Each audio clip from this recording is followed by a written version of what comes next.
اعوذ باللہ من الشیطان الرجیم یعتذرون الیکم اذا رجعتم الیہم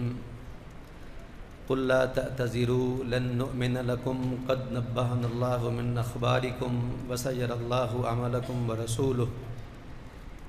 وستردون الی عالم الغیب والشہادہ فینبئکم بما کنتم تعملون۔ 11ویں پارے میں دو صورتیں ہیں، سورہ التوبہ کا کچھ حصہ اور بعد ازاں سورہ یونس۔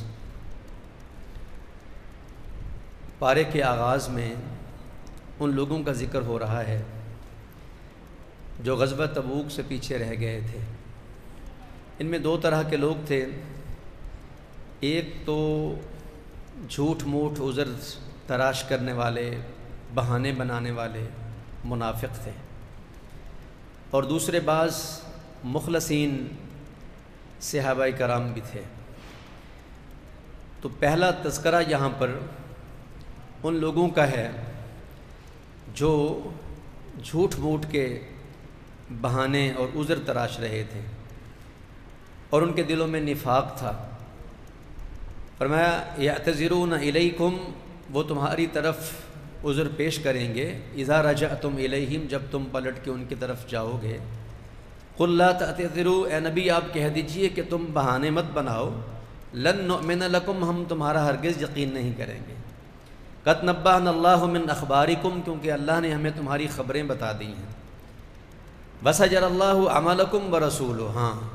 اب تمہارا پیچھے کا بھی ٹریک ریکارڈ اور آئندہ کا بھی طرز عمل دیکھا جائے گا، اور پھر وستردون الی عالم الغیب والشہادہ، ان قریب تم اس ذات کی طرف لوٹائے جاؤ گے جو غیب اور حاضر کو جاننے والی ہے، فینبئکم بما کنتم تعملون، پھر جو کچھ تم کرتے تھے وہ تمہیں اس کی خبر دے گا۔ تو جھوٹے بہانے بنانے والے ان کو یہاں منکشف کر دیا گیا، اور بعض جو مخلصین پیچھے رہ گئے تھے ان کا تذکرہ اگلی آیات میں آئے گا، وہاں میں ذکر کروں گا۔ مگر یہاں ساتھ ہی ان منافقین کا کیونکہ تذکرہ چل رہا ہے تو آگے مسجد ضرار کا بیان ہے۔ جب پیارے پیغمبر محمد الرسول اللہ صلی اللہ علیہ وسلم قیصر روم کے خلاف تبوک کے اس لمبے سفر پر، اس دور دراز سفر پر، اور ایک سخت لڑائی لڑنے والی ایک قوم کی طرف مہم جوئی کرتے ہوئے آپ نکلے تھے، تو منافقین کا اور اسلام کے دیگر دشمنوں کا یہ سوچنا سمجھنا تھا کہ اب نہ تو اللہ کے رسول پلٹ کے آئیں گے اور نہ ہی مومنین گھروں کو واپس پلٹ کے آئیں گے، اب ان کا قصہ ہی تمام ہو جائے گا۔ تو پیچھے سے منافقین نے مدینہ میں ان دنوں مسجد ضرار بنائی۔ اب نبی صلی اللہ علیہ وآلہ وسلم کے منتظر تھے کہ آپ سے یہاں کچھ رکعتیں پڑھوائیں تاکہ اس کی تشریعی یا قانونی حیثیت اس مسجد کی بن جائے۔ تو نبی صلی اللہ علیہ وآلہ وسلم سے کہنے لگے کہ وہ مسجد دور پڑتی ہے تو ہم نے یہ مسجد بنائی ہے، لہذا آپ آئیں اور یہاں پر رکعتیں اور نماز پڑھیں۔ آپ نے یہ وعدہ کر لیا کہ میں تبوک سے واپسی پر یہاں آؤں گا، مگر جب آپ واپس آ رہے تھے تو اللہ رب العزت نے آپ کو منع فرما دیا، لا تقم فیہ ابدا، منافقین کی بنائی اس مسجد میں آپ کو ہرگز کھڑے ہو کے قیام نہیں کرنا ہے۔ والذین اتخذوا مسجدا ضرارا وکفرا وتفریقا بین المؤمنین وارصادا لمن حارب اللہ ورسولہ من قبل ولیحلفن ان اردنا الا الحسنى واللہ یشہد انہم لکاذبون۔ فرمایا وہ لوگ جنہوں نے ایسی مسجد بنائی جو کہ ضرار ہے، نقصان کی جگہ یا نقصان دینے والی، اور اسے انہوں نے کفر کا ذریعہ اور کفر کا مورچہ بنایا، اور وتفریقا بین المؤمنین، مومنین میں پھوٹ ڈالنے کے لیے اس مسجد کا استعمال کیا، وإرصادا لمن حارب اللہ ورسولہ، اس سے پہلے جو اللہ اور اس کے رسول سے جنگ کر چکے ہیں اسلام کے دشمن، ان کی خفیہ کمی گاہ کے طور پہ انہوں نے یہ مسجد بنائی۔ اب وہ یہ کہہ رہے تھے کہ جی آئیے یہاں پر نماز پڑھیے۔ اللہ نے اپنے پیغمبر کو تبوک کے سفر سے واپسی پہ منع فرما دیا، لا تقم فیہ ابدا، آپ نے اس مسجد میں نماز نہیں پڑھنی ہے۔ لمسجد، اسس علی التقوی من اول یوم احق ان تقوم فیہ، البتہ وہ مسجد پہلے دن سے ہی جس کی بنیاد تقوی پہ رکھی گئی وہ زیادہ حق رکھتی ہے کہ آپ اس میں قیام کریں۔ فیہ رجال یحبون ان یتطہروا، اس مسجد میں ایسے مرد ہیں جو بہت پاکی پسند کرتے ہیں، واللہ یحب المطہرین، اور اللہ تبارک و تعالیٰ خوب پاکی اختیار کرنے والوں کو بہت پسند کرتے ہیں۔ یہاں سے مراد قباء کی مسجد ہے۔ نبی صلی اللہ علیہ وآلہ وسلم مسجد قباء کو پیدل اور سوار بسا اوقات آیا کرتے تھے، اور مسجد قباء وہ مسجد ہے جس میں 2 رکعت پڑھنے کا ثواب عمرہ کے برابر ہے، اور مسجد قباء وہ مسجد ہے جب آپ مکہ سے مہاجر ہو کے سوئے مدینہ آ رہے تھے تو محض 15 دن کا آپ نے قباء کی اس آبادی میں قیام کیا تھا، اور 15 دن کے مختصر ترین قیام میں آپ نے یہ مسجد بنائی تھی جسے مسجد قباء کہتے ہیں۔ اللہ نے کہا مسجد زرار نہیں، منافقین کی بنائی مسجد نہیں، وہ تو کفر کے لیے اور اللہ کی راہ سے روکنے کے لیے اور مسلمانوں کے بیچ پھوٹ ڈالنے کے لیے بنائی گئی ہے۔ آپ نے وہاں نماز نہیں پڑھنی، آپ نے قیام کرنا ہے مسجد قباء جس کی پہلے دن سے ہی تأسیس اور بنیاد تقوی کی بنیاد پر رکھی گئی ہے۔ پھر یہاں اللہ رب العزت نے بدویوں کی اور اعراب کی 2 قسمیں ذکر کی ہیں۔ نبی اسلام نے فرمایا 3 باتیں اس حدیث میں کہ من سکن البادیۃ جفا، جو دور دراز بادیہ میں پنڈ دیہات میں رہے گا وہ بے وفائی کرے گا، ومن اتبع صید غفل، جو شکار کے پیچھے جائے گا قدر غفلت کا شکار ہوگا، ومن اتی باب السلطان افتتنا، اور جو بادشاہ کے دروازے پہ آئے گا وہ فتنوں کے اندر ڈالا جائے گا۔ اب یہاں ایک حدیث ہے، اس حدیث میں ایک سینٹنس، ایک جملہ، ایک فقرہ، ایک مسئلہ یہ ہے کہ جو بادیہ میں رہے گا وہ بے وفائی کرے گا۔ تو بادیہ میں، بوادی میں دور دراز شہری آبادی سے رہنے والے یہ لوگ اسلم، اشجع، جہینہ اور مزینہ، یہ 4 قبیلے، ان کے افراد کا یہاں پر تذکرہ اور ذکر چل رہا ہے۔ ان کو کیٹاگرائز کیا اللہ پاک نے 2 اقسام میں، بدویوں کی یا بدوؤں کی 2 اقسام تھیں۔ ایک وہ بدوی تھے جو اللہ پر بھی ایمان رکھتے تھے اور قیامت پر بھی ایمان رکھتے تھے، وَيَتَّخِذُ مَا يُنْفِقُ قُرُبَاتٍ عِنْدَ اللَّهِ وَصَلَوَاتِ الرَّسُولِ، وہ اللہ کی راہ میں جس چیز کو خرچ کرتے تھے وہ اس خرچ کی چیز کو اللہ کے قرب کا ذریعہ،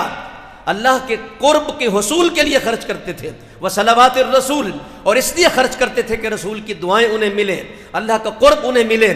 فرمایا سَيُدْخِلُهُمُ اللَّهُ فِي رَحْمَتِهِ، ان کو تو اللہ ان قریب اپنی رحمت میں داخل کرے گا۔ لیکن بدویوں کی دوسری قسم یہ ہے کہ جو اللہ کی راہ میں جو خرچ کرتے ہیں، يَتَّخِذُ مَا يُنْفِقُ مَغْرَمًا، وہ اسے تاوان سمجھتے ہیں، وہ اسے چٹی سمجھتے ہیں کہ یہ ہم پہ برڈن اور بوجھ ڈال دیا گیا ہے۔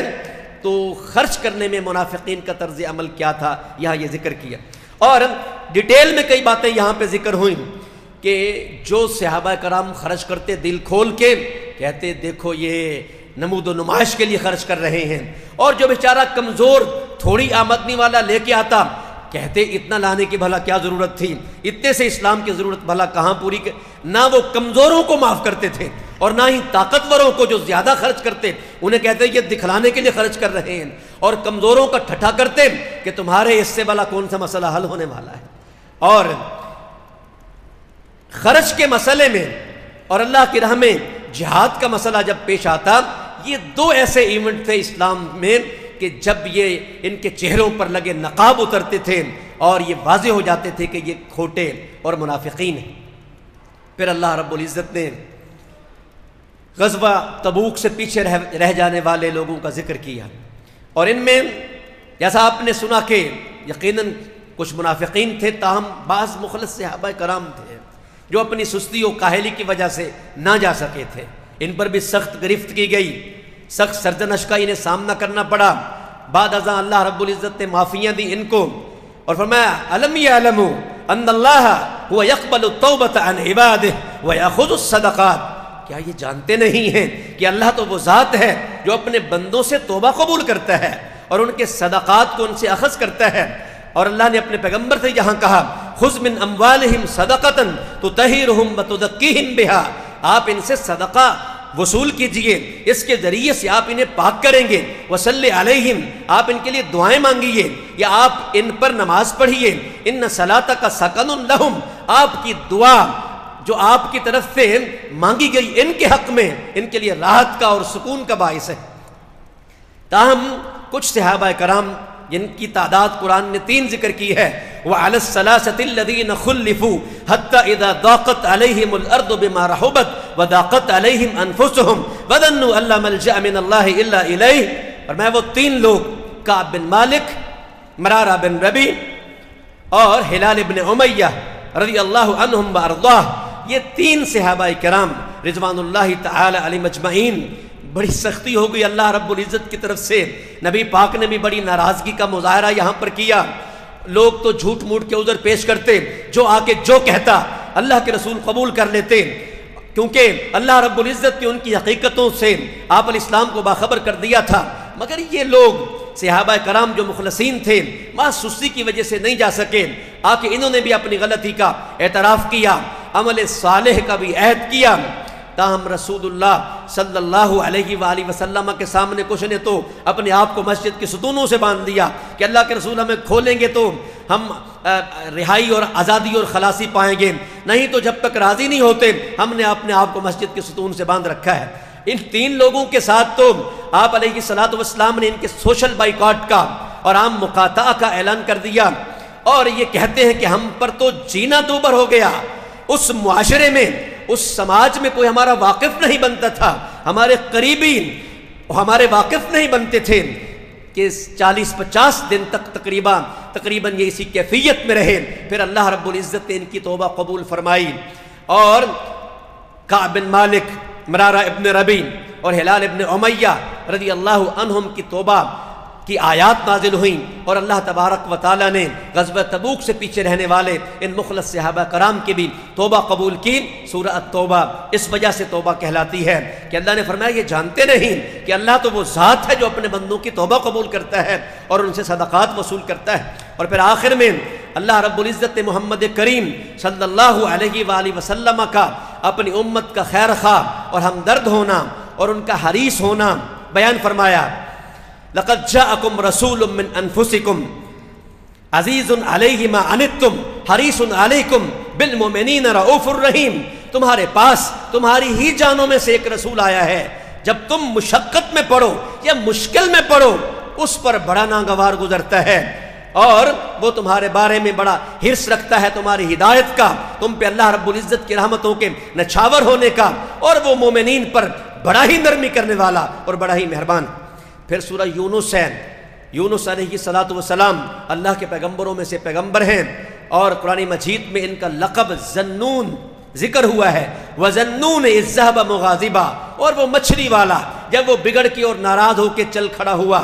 فَظَنَّ أَن لَّن نَّقْدِرَ عَلَيْهِ، اس نے گمان کیا کہ کیا ہم ہرگز اس پہ قدرت نہیں رکھنے والے، فَنَادَى فِي الظُّلُمَاتِ، پھر جب مچھلی نے اسے لقمہ بنایا تو اندھیروں میں وہ ہمیں پکارنے لگا، اللہ الہ الا انت سبحانک انی کنت من الظالمین، اے اللہ تیرے سوا کوئی معبود برحق نہیں ہے، تو ہر عیب سے پاک مبرہ اور منزہ ذات ہے، میں اعتراف کرتا ہوں کہ میں ظلم کرنے والوں اور زیادتی کرنے والوں میں سے ہوں۔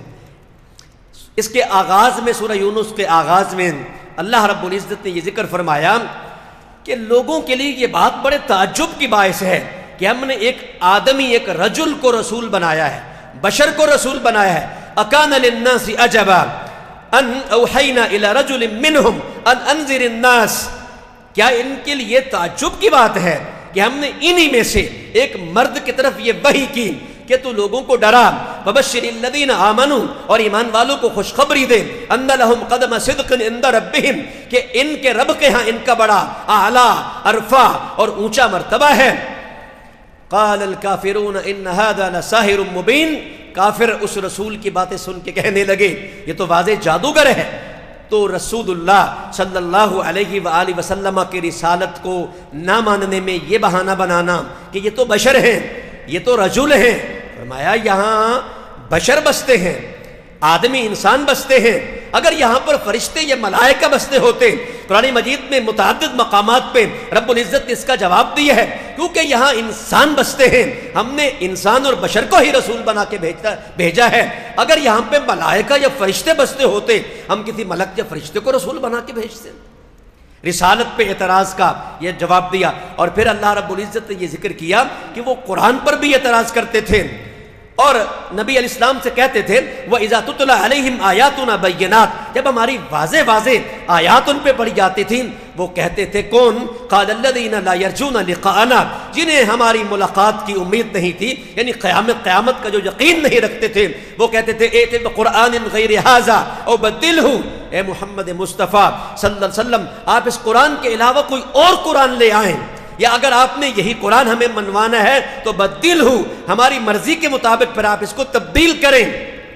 قل، اے نبی آپ ان کے اس اعتراض کے جواب میں کہہ دیں ما یکون لی ان ابدلہ من تلقاء نفسی، اللہ ایک حکم اتارے، وہی اتارے، قرآن بھیجے، میں اس کا تابعدار بندہ رسول، میں اپنی گرہ سے اسے نہیں بدل سکتا۔ ان اتبع الا ما یوحی الی، میں تو خود آسمان سے آنے والی وہی کی پیروی کے پابند ہوں۔ انی اخاف ان عصیت ربی عذاب یوم عظیم، اگر میں نے اپنے رب کی نافرمانی کی، یعنی تمہارے مطالبے پہ اگر قرآن بدل دیا، اس میں کوئی اضافہ کر دیا، اس کی کسی بات کو چھپا لیا یا اس میں ترمیم کر دی، اللہ بڑے دن کے عذاب میں مجھے پکڑ لے گا۔ یہ مضمون بھی قرآن مجید میں متعدد مقامات پہ بیان ہوا ہے، کیونکہ مشرقین بار بار یہ مطالبہ کرتے، کہتے قرآن کے احکامات بڑے سخت ہیں، یہ ہمارے بتوں کی نفی کرتا ہے، ہمارے معبودوں کی نفی، آپ کچھ نرمی لائیں، کچھ اس کے اندر سمجھوتے کی بات کریں، کچھ دے کچھ لے کا اس طرح کا کچھ ماحول بنائیں۔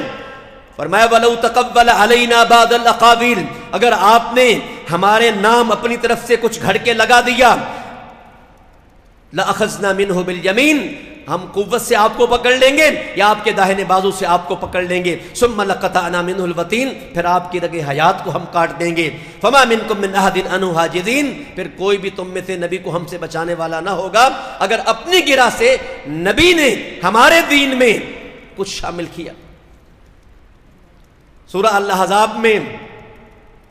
زید رضی اللہ تعالی عنہ کا زینب سے نکاح کا قصہ اللہ نے ذکر کیا ہے۔ حضرت عائشہ کمنٹ کرتی ہیں، کہتی ہیں لو کان محمد کاتما شیئا لکتم هذه الآیہ، اگر اللہ کے رسول قرآن میں سے کچھ چھپانے والے ہوتے زینب کے ساتھ نکاح کی آیتوں کو ضرور چھپاتے،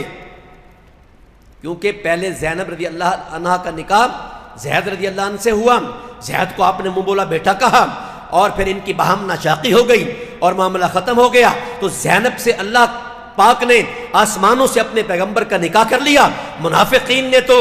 طوفان بدتمیزی برپا کر دیا، دیکھیے پہلے زید کو بیٹا کہا، بیٹے کی بیوی تو بہو لگتی ہے، تو بہو سے نکاح کیسے ہو سکتا ہے جبکہ اللہ کے رسول نے نکاح کر لیا ہے۔ اللہ نے فرمایا کہ وہ زید تو نبی کا منہ بولا بیٹا ہے، حقیقی بیٹا ہی نہیں، جب وہ بیٹا ہی نہیں تو اس کی بیوی بہو نہیں، جب وہ بہو نہیں تو نکاح میں رکاوٹ نہیں۔ حضرت عائشہ کہتی ہے کہ اگر اللہ کے رسول کو قرآن میں سے کچھ چھپانا ہوتا تو زینب کے متعلقہ نکاح کی آیتوں کو چھپاتے، مگر چھپائی نہیں ہے، آج بھی قرآن میں پڑھی جا رہی ہیں، اور لوگوں نے مطالبہ بھی کیا کہ آپ اضافہ کریں اس میں، لیکن کسی قسم کا اضافہ بھی نہیں کیا۔ فرمایا لوگ آپ سے آ کے کہتے ہیں کہ آپ اس کتاب میں لتفتری علینا غیرہ، اس کا غیر اس میں گھڑ کے شامل کر دیں۔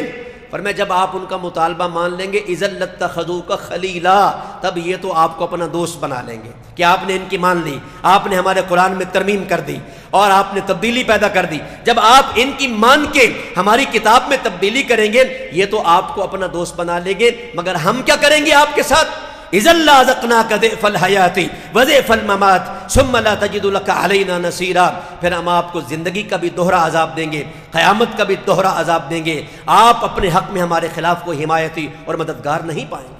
مشرقین کے بار بار مطالبے کے باوجود آپ نے کہا نہیں نہیں، اللہ کا حکم آئے میں اسے اپنی گرہ سے بدل دوں، یہ کیسے ہو سکتا ہے؟ تو یہاں بھی بشر کا رسول ہونا ان کے لیے اعتراض کا باعث،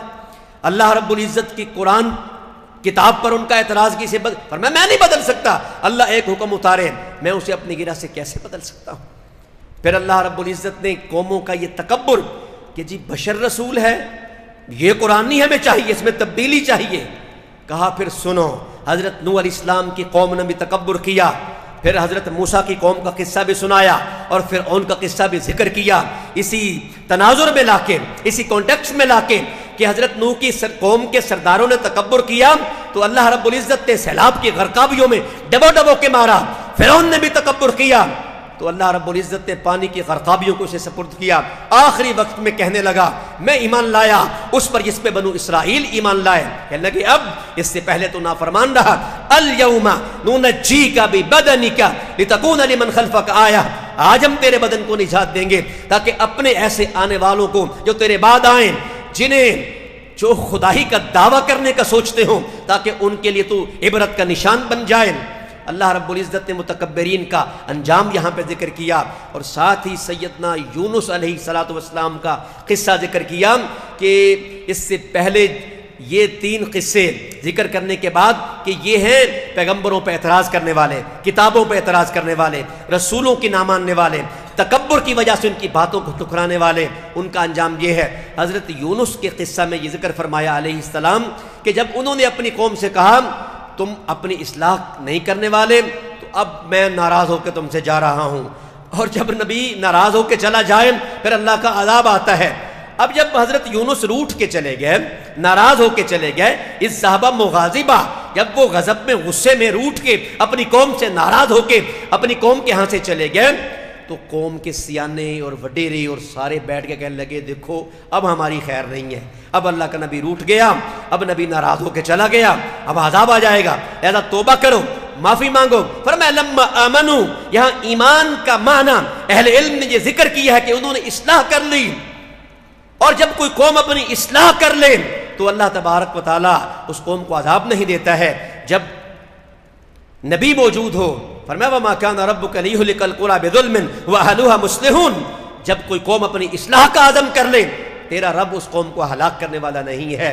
جبکہ مشرقین کے بڑے برے رویے تھے ہمارے نبی کے ساتھ، تو اللہ نے وہاں کہا کہ وما کان اللہ معذبہم وہم یستغفرون، اللہ ایک تو تب انہیں عذاب دینے والا نہیں کہ وہ انت فیہم، جب آپ ان میں موجود ہوں، اور تب بھی انہیں عذاب دینے والا نہیں جب یہ معافی مانگ رہے ہوں. یہ حضرت یونس کی قوم تو ساری معافیاں مانگنے لگ گئی، ساری قوم نے اپنی اصلاح کی اور سب کے سب سدھر سنور سنبھل گئے. لما آمنوا کشفنا عنہم عذاب الخزي، فرمایا جب وہ درست ہو گئے، انہوں نے اپنی اصلاح کر لی، تو رسوائی کے دن کے عذاب کو ہم نے ان سے ٹال دیا. اس سے اللہ نے یہ ثابت کیا کہ تکبر قوموں کو برباد کرواتا ہے. جیسے نوح علیہ السلام کی قوم ڈوبی اور فرعون ڈوبا اور بنی اسرائیل برباد ہوئے. اور رجوع کرنا، معافی مانگنا، اصلاح کرنا، جیسے یونس علیہ السلام کی قوم چکنی ہو گئی، بر وقت ڈر گئی، رجوع کر لیا، تو اللہ رب العزت نے ان کے اصلاح کے عمل کے اور توبہ اور رجوع کے عمل کے سامنے آنے پہ اللہ رب العزت نے انہیں رسوائی کے دن کے عذاب سے بچا لیا. اور پھر اللہ رب العزت نے یہ ذکر فرمایا کہ اللہ تبارک و تعالیٰ اگر تمہیں نقصان پہنچانا چاہے تو کوئی اس نقصان کو ٹال نہیں سکتا، اور اللہ اگر تمہیں نفع دینا چاہے تو رب کی دی ہوئی خیر کو کوئی تم سے رد نہیں کر سکتا. وَإِن يَمْسَسْكَ اللَّهُ بِضُرٍّ فَلَا كَاشِفَ لَهُ إِلَّا هُوَ، عقیدے کی صورت، ایمان کی صورت اور مکی صورتیں تقریباً ایمانیات کو بہتر اور مضبوط کرتی ہیں. فرمایا وَإِن يَمْسَسْكَ اللَّهُ بِضُرٍّ فَلَا كَاشِفَ لَهُ إِلَّا هُوَ، اگر اللہ تمہیں کوئی نقصان پہنچانا چاہے، تکلیف میں مبتلا کرنا چاہے، تو اللہ کے علاوہ اس تکلیف کو کوئی نہیں ٹال سکتا ہے. وَإِن يُرِدْكَ بِخَيْرٍ فَلَا رَادَّ لِفَضْلِهِ، اور اگر وہ تمہارے ساتھ خیر اور بھلائی کا ارادہ کرے تو اس کے فضل کو کوئی نہیں ٹال سکتا ہے. ایک جوان کو آپ نے دیکھا، اس نے کڑا پہنا ہوا ہے. فرمایا یہ کڑا کیوں پہنا ہوا ہے؟ کہنے لگا جی اس لیے پہنا ہوا ہے کہ میں کمزور نہیں ہوں گا. فرمایا انبذہ عنک، اس کڑے کو اتار کے پھینک دے. واللہ لو مت ما افلحت ابدا، اللہ کی قسم اگر اسی کڑے کو پہنے پہنے تو مر گیا تو کبھی کامیاب نہیں ہوگا. تیرا عقیدہ تو اس پہ ہے کہ یہ کڑا کمزوری سے بچاتا ہے،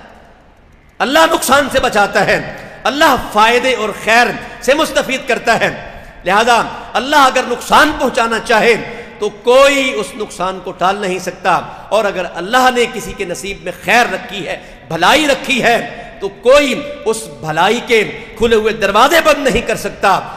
برکتی برکھا جو رحمت کی ہے اسے روک ٹال نہیں سکتا. اللہ رب العزت نے یہاں آخر میں یہ مسئلہ ذکر فرمایا. وآخر دعوانا ان الحمد للہ رب العالمین.